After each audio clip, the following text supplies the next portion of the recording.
میرے حوالے کر کے گئے تھے. مایوس پلٹا کافر، تلواریں لٹکائے ہوئے، سر جھکائے ہوئے جا رہے ہیں. سامنے ابو جہل آ رہا تھا. اس نے تنزن کہا، ارے مار دیا محمد کو، مار دیا محمد کو. سر جھکا کے نہیں بچ گئے. لطف آپ نے لینا. ارے مار دیا محمد کو، چلیں گے نہیں بچ گئے. کیوں؟ چلیں گے وہاں تو علی سو رہے تھے. ابو جہل کہتے پھر تم کیسے بچ گئے؟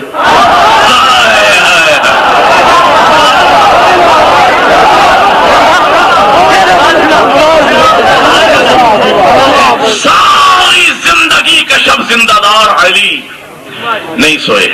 سجدے پہ سجدہ، سجدے پہ سجدہ، سجدے پہ سجدہ. یاد ہے نا میری تقریر؟ میں پیغام پہنچانا چاہتا ہوں. سجدے پہ سجدہ. علی کو اپنے معبود کے سجدوں سے بڑا پیار تھا. اور یاد رکھنا نوجوانوں، یہ کسی عام ہستی کے سجدے نہیں ہیں. ہاں، یہ علی کا سجدہ ہے. ایک جملہ تھوڑا ہے مشکل، صاحبان علم عرفان اس جملے کو سمجھ پائیں گے اور مجھے دعا بھی کریں گے اگر میں سمجھانے میں کامیاب ہو گیا. یہ کسی عام ہستی کا سجدہ نہیں ہے، یہ علی کا سجدہ ہے. اور جب علی سجدے میں سر رکھتے تھے، ملائے اعلیٰ سے کریم کی آواز آتی ہے، یا علی جب تم مجھے جھکتا ہے تو مجھے تکبر آتا ہے. ہائے ہائے ہائے ہائے ہائے.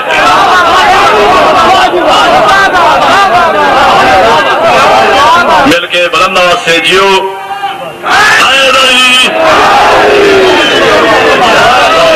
یا علی جب تو مجھے سجدے کرتا ہے، جب تو مجھے جھکتا ہے تو مجھے تکبر. اللہ کے صفاتی ناموں میں ایک نام متکبر بھی ہے یا نہیں؟ جتنے بھی صفاتی، رزق دیا رازق کہلایا، خلق کیا خالق کہلایا. اسے تکبر کس بات پہ آ گیا کہ یا علی تو جھکتا ہے مجھے تکبر آتا ہے کہ وہ علی جو کسی کے سامنے نہیں جھکتا. ہائے ہائے ہائے، ساری رات میرے سامنے علی جھکتا ہے. ہم عرض کریں گے پروردگار سجدے تو تجھے اور بھی کرتے ہیں.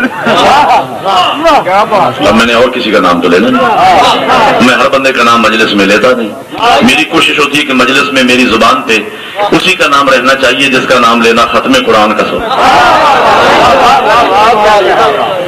ہم عرض کریں گے کہ پروردگار سجدے تو تجھے اور بھی کرتے ہیں، وہ بھی کرتا ہے، وہ بھی کرتا ہے. ان کے سجدوں پہ تکبر نہیں ہے. علی کے سجدوں پہ بات سمجھیے گا خدا کے لیے، ان کے سجدوں پہ تکبر نہیں ہے.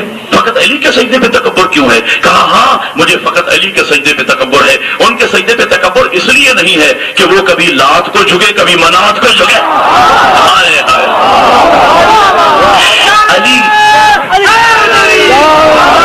علی کی پیشانی وہ ہے سوائے میری ذات کے علی کسی کے سامنے نہیں جھکا.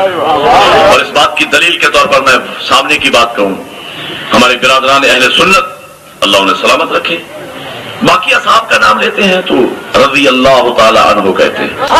ہم جب اپنے ائمہ کا نام لیتے ہیں تو علیہ السلام کہتے ہیں، مولا علی کا نام لیتے ہیں تو علیہ السلام کہتے ہیں. وہ سب کے لیے رضی اللہ کہتے ہیں. لیکن جب مولا علی کا نام آتا ہے تو وہ 72 فرقوں کے مسلمان اور علماء جب مولا علی کا نام آتا ہے تو کہتے ہیں کرم اللہ. اب کسی بھی عالم کے پاس چلے جائیں اور انہیں سے کیوں نے کہیں کہ کرم اللہ وجہہ کا معنی کیا ہے، تو ہر عالم یہی بتائے گا کہ علی کے لیے کرم اللہ وجہہ ہم اس لیے کہتے ہیں کہ علی کا چہرہ وہ ہے جس پہ اللہ کا خاص کرم ہے. اور ہم اس لیے کرم اللہ وجہہ کہتے ہیں کہ یہ واحد چہرہ ہے، یہ واحد پیشانی ہے. نبی کی صحبت میں بیٹھنے والوں میں نبی کے بعد یہ واحد شخصیت ہے علی کی کہ جنہوں نے بچپن میں بھی کبھی بتوں کو سجدہ نہیں کیا. توجہ کیجیے گا آخری بندے تک، جنہوں نے بچپن میں بھی کبھی بتوں کو سجدہ نہیں کیا. اچھا یہاں روک کر میں ایک بات کہنا چاہتا ہوں، بھائی بچپن میں بھی علی نے بتوں کو سجدہ نہیں کیا. اس کو سارے مسلمان علماء مانتے ہیں، اس لیے کرم اللہ وجہہ کہتے ہیں. بھائی وہ گھرانے کہ جن گھرانوں میں سجدوں کا رواج ہے، میں ان گھروں کی بات نہیں کر رہا کہ جن کے تعلقات اللہ سے ہمیشہ کشیدہ رہتے ہیں. یہاں سجدوں کا رواج ہے، نمازوں کا رواج ہے، لوگ نمازیں پڑھتے ہیں، دادا نماز پڑھ رہا ہے، دادی نماز پڑھ رہی ہے، نانا نانی نماز پڑھ رہے ہیں، بزرگ نماز پڑھ رہے ہیں، ماں باپ پڑھ رہے ہیں، چھوٹا بچہ سال سوا سال 1.5 سال کا چڈی پہنے ہوئے وہ بھی رنگتا ہوا آ جاتا ہے اور آ کے وہ بھی مصلے پہ آ کے سجدہ کرتا ہے۔ اچھا بچوں کو جب بھی میں نے دیکھا سجدہ کرتے تھے، اس کا مطلب یہ نکلا کہ سجدہ انسان کی فطرت میں ہے۔ اچھا بچے بھی بڑوں کے تاج رکھے گا، جملہ میں عظیم الشان کہنے والا ہوں، بڑوں کے دیکھا دیکھی کبھی چھوٹے بچے بھی سجدہ کر لیتے ہیں۔ 73 فرقوں کے علماء کہتے ہیں کہ علی نے بچپن میں بھی کبھی بتوں کو سجدہ نہیں کیا، تو دو میں سے ایک بات ماننا پڑے گی، یا تو مانو کہ ابو طالب کے گھر میں بتوں کو سجدے کا رواج ہی نہیں تھا،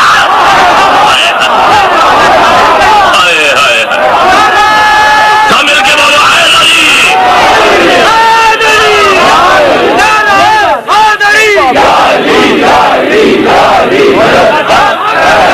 ابو طالب کے گھر میں بتوں کو سجدے کا رواج ہی نہیں تھا۔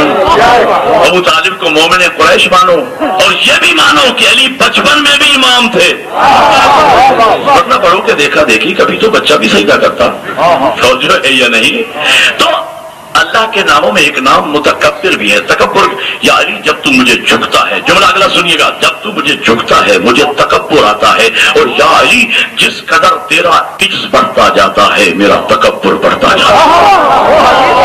اللہ اکبر، جس قدر تیرا عجز بڑھتا جاتا ہے میرا تکبر بڑھتا جاتا ہے۔ وہ علی جو کسی کے سامنے نہیں جھکتا، ساری ساری رات میرے سامنے جھکتا ہے۔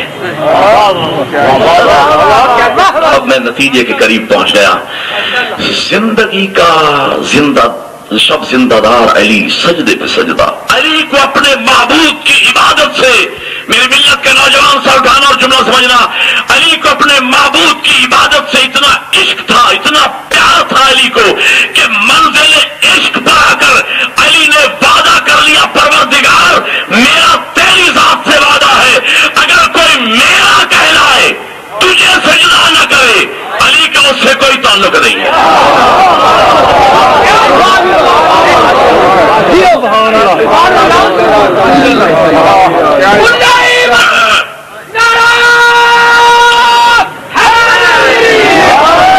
وعدہ کر لیا پروردگار اگر کوئی کہلائے میرا تجھے نہ جھکے، علی کا اس سے کوئی تعلق نہیں۔ میرا کہلائے تیری نماز سے غافل ہو، علی کا اس سے کوئی رشتہ نہیں۔ میرا کہلائے تیری عبادت نہ کرے، علی کا اس سے کوئی تعلق نہیں۔ میرا کہلائے جان بوجھ کے تیرا روزہ نہ رکھے، علی کا اس سے کوئی رشتہ نہیں۔ میرا کہلائے استطاعت کے باوجود زکات نہ دے، علی کا اس سے کوئی تعلق نہیں۔ میرا کہلائے مستطیع ہونے کے باوجود حج پہ نہ جائے، علی کا اس سے کوئی تعلق نہیں۔ میرا کہلائے تیرا فرما بردار نہ ہو، علی کا اس سے کوئی تعلق نہیں۔ میرا کہلائے تیرا اطاعت گزار نہ ہو، علی کا اس سے کوئی تعلق نہیں۔ علی کی گفتگو اس منزل پہ پہنچی، عظمت پروردگار کو جلال آ گیا۔ یا علی میری عشق و محبت میں اتنا آگے بڑھائے ہو تو سنو، مجھے بھی اپنی عزت و جلالت کی قسم، میں بھی تیری ذات سے وعدہ کرتا ہوں، اگر کوئی شخص 1000 سال زندہ رہے، دل کو روزہ رکھے، رات کو کھڑے ہو کے اللہ کی عبادت کرے، اور پہاڑ کے برابر سونا لائے خدا میں خرچ کرے، 70 آج پیدل خانہ کعبہ کا کرے، صفا اور مروا کے درمیان صحیح کرتا ہوا شہید ہو جائے، حجر اسود اور رکن یمانی کے درمیان کعبہ کی دیوار میں دفن ہو جائے، اے علی اگر اس کے دل میں تیری ویرا نہیں ہے تو میری جنت کی بو بھی نہیں سوچ سکتا۔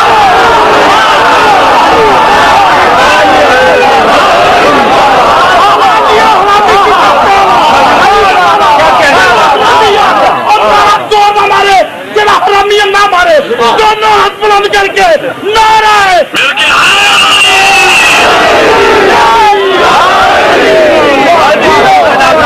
جو ہے یا نہیں، دونوں قسم کے لوگ ہو گئے۔ ایک وہ لوگ کہ جن کے دلوں میں علی کی محبت اور ولایت کا جوہر ہے، ان کی نماز قبول، روزہ قبول، حج قبول، خمس قبول، صدقات قبول، خیرات قبول، چھوٹی نیکی قبول، بڑی نیکی قبول۔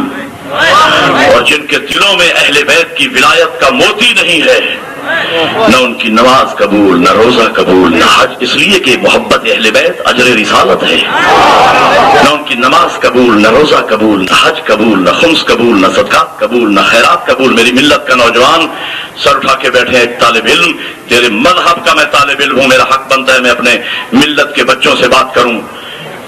ان کی نماز قبول نہیں جن کے دل میں علی نہیں، اور جن کی قبول ہے اللہ نہ کرے، نقل کفر کفر نہ باشد، کہ وہ پڑھے نہیں۔ ان کا روزہ قبول نہیں، جن کا قبول ہے وہ رکھے نہیں۔ ان کی زکوٰۃ قبول نہیں، جن کی قبول ہے وہ نکالے نہیں۔ ان کی حج قبول نہیں، جن کی قبول ہے وہ جائے نہیں۔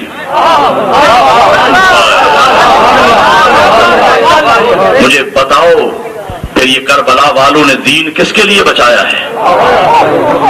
اہل بیت کا شیعہ اور ننگے سر والا مومن رونے والا آزادار، تو اگر اس دین کی قدر نہیں کرے گا تو کون کرے گا؟ وہ تو پہلے ہی دشمن ہے۔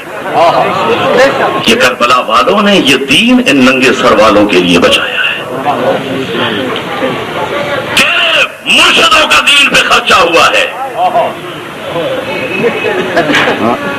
ہمارے نوجوان نعرہ لگاتے ہیں، ہے ہماری درسگاہ کربلا کربلا، حق کا سیدھا راستہ کربلا کربلا۔ میں موضوع سے ایک لفظ بھی ہٹنے کا عادی نہیں ہوں، میں بات یہیں پہ جہاں سے شروع کی وہیں پہ روک رہا ہوں۔ کربلا سے ہمیں درس توحید کربلا، میں وہ سطحی مولوی نہیں ہوں، نہ میری وہ فکر ہے کہ امام حسین علیہ السلام نے نماز کی خاطر قربانیاں دی، نہ، حسین نے توحید کو بچایا۔ حقہ کے بنا لا الہ ہست حسین، توحید بچ گئی تو توحید کے صدقے میں عقیدہ عدل الہی بھی بچ گیا، نبوت بھی بچ گئی، امامت بھی بچ گئی، عقیدہ مات بھی بچ گیا، نماز بھی بچ گئی، روزہ بھی بچ گیا، شرم بھی بچ گیا، حیا بھی بچ گیا، توحید بچ گئی، اللہ کا دین، پورا دین بچ گیا ہے۔ لیکن میرا موضوع چونکہ نماز ہے، میں نماز پہ بات کر رہا ہوں۔ اگر آپ میرا ساتھ دیں چند منٹ تو ہم چلیں کربلا، وہاں